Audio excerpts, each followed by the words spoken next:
अभी आप सुन रहे हैं सुमन मलंगिया एंटरटेनमेंट को। मिले वही हटन के छोड़ी माई वाला साड़ी माई वाला साड़ी। अभी आप सुन रहे हैं सुमन मलंगिया एंटरटेनमेंट के माध्यम से।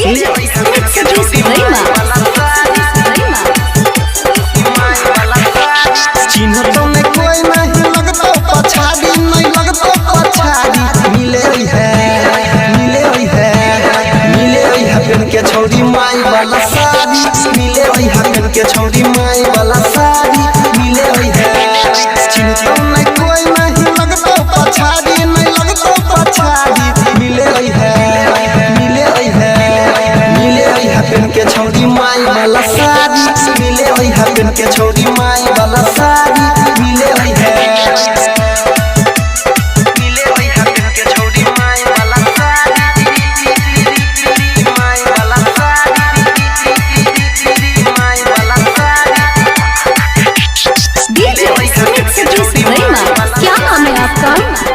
सुमन मलंगिया मुँह में बाप वाला गमछा जन जे कोई बोला खोल जत सबटा। मुँह में बाप वाला गमछा जन जे कोई बोला खोल जत सबटा। चुपे चोरी अभी हाथ तो करके होशियारी गे करके होशियारी। मिले वही के छोड़ी माई वाला साड़ी। मिले वही हटन के छोड़ी माई वाला साड़ी। मिले वही हटन के छोड़ी माई वाला साड़ी। क्या नाम है आपका? सुमन मलंगिया कहाँ घर है? अजीपुर गांव मलंगिया मधुबनी। तोरा खातिर सब कुछ कर के जोगार गे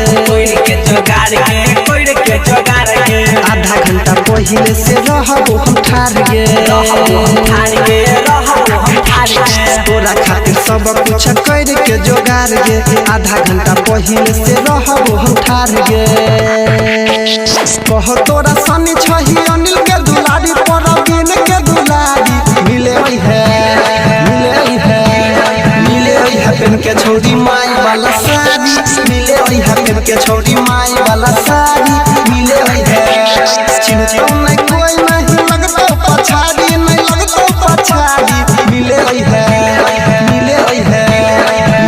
हटन के छोड़ी माई वाला साड़ी। डीजे सुमन मलंगिया मधुबनी। मोबाइल नंबर 8882452308 है।